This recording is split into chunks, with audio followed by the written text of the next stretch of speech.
हजारों सालों से बर्फ में ढका एक ऐसा पर्वत है जिसके बारे में कहा जाता है कि वहां खुद भगवान शिव ध्यान में लीन है।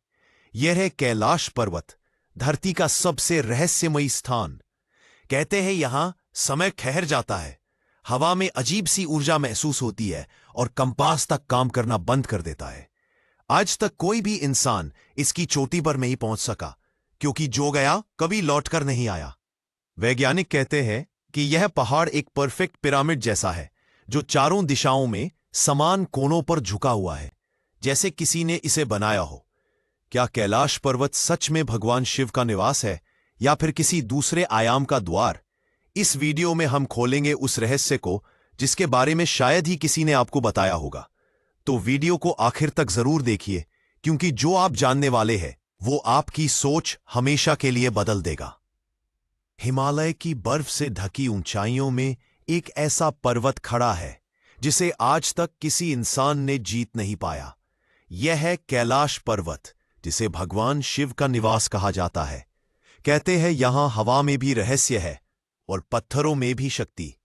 कैलाश पर्वत, जो दिखने में साधारण सा पहाड़ लगता है, वास्तव में विज्ञान, अध्यात्म और ब्रह्मांड के सबसे गहरे रहस्यों को अपने भीतर समेटे हुए है। यह स्थान इतना पवित्र और रहस्यमयी है कि जो इसके पास गया उसने कुछ ऐसा अनुभव किया जो शब्दों में बयान नहीं किया जा सकता।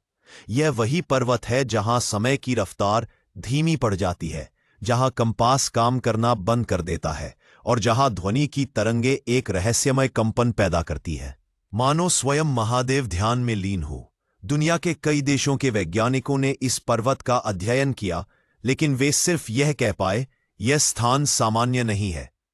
कैलाश पर्वत की ऊंचाई लगभग 21,758 फीट है, लेकिन इसकी भव्यता सिर्फ ऊंचाई में नहीं बल्कि इसकी ऊर्जा में है। तिब्बत के पठार पर स्थित यह पर्वत 4 प्रमुख नदियों सिंधु, ब्रह्मपुत्र, सतलज और कर्नाली का स्रोत है। हैरानी की बात यह है कि ये नदियां चारों दिशाओं में बहती हैं, जैसे यह पर्वत चारों दिशाओं में जीवन बांट रहा हो। लेकिन असली रहस्य इसकी चोटी में छिपा है। कहा जाता है कि कैलाश पर्वत पर चढ़ने की कोशिश करने वाला हर इंसान या तो लापता हो गया या उसकी मौत रहस्यमयी तरीके से हुई। तिब्बती परंपरा में कहा जाता है कि यहां भगवान शिव और माता पार्वती आज भी दिव्य रूप में निवास करते हैं और इस स्थान की रक्षा स्वयं दिव्य शक्तियां करती है। इसलिए कोई भी मनुष्य यहां पहुंच नहीं सकता, क्योंकि यह स्थान मनुष्यों के लिए नहीं बल्कि देवता